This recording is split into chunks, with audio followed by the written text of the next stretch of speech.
Welcome to my Surface and Strategies oral presentation. During this presentation, I will be discussing my current photographic practice and the contextualisation of my current body of work, the work of practitioners who have influenced my practice, and the impact their work has had. I will also be discussing my project portfolio for this module and the methodologies used in its production, critically examining their values and relevance within my project. Throughout the course, I've explored varying aspects of punk rock culture and visual forms, for example, the family unit and music culture. It was imperative I utilised the creative and explorative potential of this module to practice new techniques and approaches on the lead-up to my final major project. During these experimental processes, I set out to discover a method of capturing an individual's emotional reaction to a song through portraiture. A somewhat difficult task, this took some time to initiate. A solid methodology was required in order to successfully achieve my goal. Upon reflections of tutor feedback and the encouragement of the inclusion of lyrics within my work, I set up location in the studio and began a trial shoot. The trial shoot really energised my workflow, and I became inspired by the unexpected reactions of the sitters. The potential of this collaborative workflow hit home and quickly became the project More Than Words. During this module, I have researched and explored emotional reactions to music, in particular the visible emotional effects music can have upon an individual. Through this research, I found some fascinating studies on the emotional and psychological impact of music. Here, Panksepp's quote reflects on the subjective nature of music.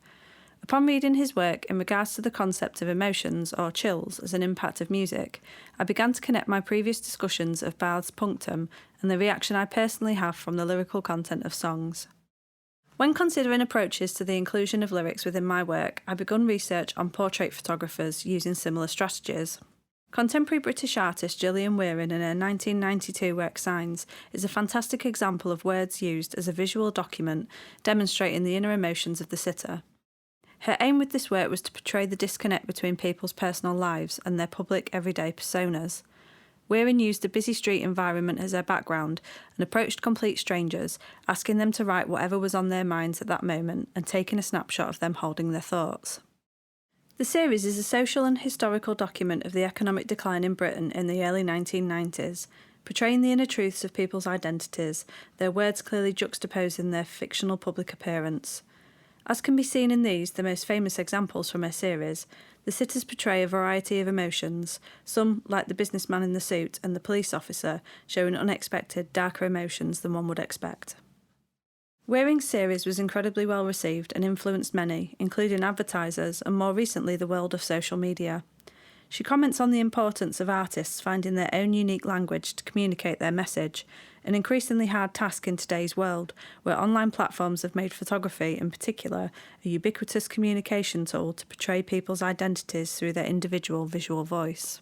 Adapting her original method to produce this portfolio, I was particularly conscious of the obvious influence and did not want the images to look like a direct replication of Wearing's work. Every element of the images I produced was strongly considered and designed to add to the structure and narrative of each image. The paper template each sitter was given was cut from a 12 by 12 inch vinyl record cover template to connote musical passion and dedication. Although their inclusion was heavily debated during webinars, the written words were imperative for me to give insight and suggestion to the sitter's perspective. To view the image without the song, their inclusion gave a reinforcement of mood and tone of the piece, and a hint of their personal backstory behind the music. Using the sitter's own handwriting was essential, as it personalised their story and encapsulated their personality within the still image. Low-key, dramatic lighting was set to enhance the mood of some of the more sombre images. Although I originally tried to shoot without shadows, their inclusion became an important part of the image structure. They had connotations of moments past, of former self, and for me, they give the feeling of an additional presence observing the moment. This quote from photographic theorist Roland Barthes in his book Camera Lucida affirms the importance of the moment captured. The capturing of emotions, particularly in this manner, is to capture a moment relevant to the time of its production. The emotion the person was visually displaying is one which cannot be identically replicated another time. This is a vital element to my photography and a point of relevance from my earlier Polaroid work, in which the key element was capturing irreplaceable moments and events which could not be replicated due to the method in which they were produced. The technique used for this portfolio was designed to connect this original work and methodology to my current practice. Another influence within this project is fine artist Christian Marclay, who is renowned for his fusion of audio and visual cultures. Using techniques in sculpture, performance, collage, installation, photography and video, he explores the use of sound and its visual portrayal in art. One of his most famous techniques being his use of cyanotypes, produced using music paraphernalia to assert the shapes of music in photographic format. A clear inspiration for the photogram pieces included in my publication, his work using materials and artefacts of musicians inspires me greatly. I see his work as a great tribute to some of the artists and musicians with whom he has photographed or worked with in other capacities. Physically using their music in the form of cassette tapes or vinyl covers, for example, and using them to produce a personalised expression of their music and its influence on emotional reaction is fascinating and proves the scope for the continuation of such creative practice to continue this kind of work in the future. Here I will show the work produced for the 3 surfaces we had to experiment with in the production of this module. My publication seen in this video was produced as a homage to the DIY fanzine publications of the punk rock scene in the late 1980s, early 1990s.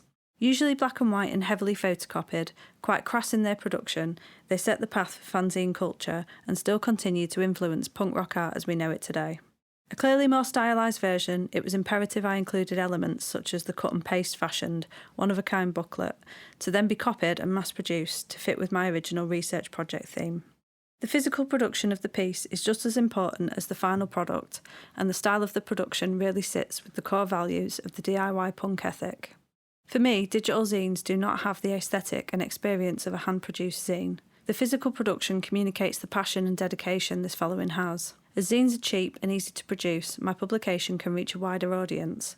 I aim to use the piece as a talking point, to send out to interact with new audiences in the hope that I can gain interest towards my final major project and find new sitters within the music community. Overall, I was quite pleased with the result and look forward to sharing them within the music community and receiving feedback about my work. As I work in education, masterclasses and workshops are a regular part of my job. I teach from school age right through to level 6 in any photographic subject from darkroom skills to digital photography workflow and printing. I decided to host the Darkroom Masterclass for staff and their children on Wednesday the 31st of July. As much of what I currently do at work is highly structured and time monitored, I wanted to make this session very relaxed and off script as much as possible. I made a rough outline of what would be covered, but I went with the group interaction and choice of tasks to keep everyone engaged. I demonstrated photograms, the use of iPhones to produce both negative and positive images as an analogue print, and liquid emulsion on various materials as a creative approach to capturing images.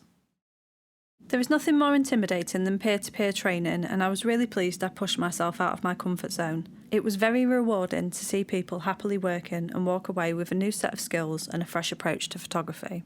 I took the opportunity to try some of the non-camera image production techniques discussed in the earlier content of the module. I tried to utilise some music equipment to produce photograms, a technique I have never really experimented with. I then used creative techniques such as splashing, painting on developer and solarisation to boost the effects. I'm really happy with how they turned out, and it gave me new ideas on how the darkroom could be a useful tool to produce emotive reactions to music as fine art pieces. This is something I really look forward to experimenting with further.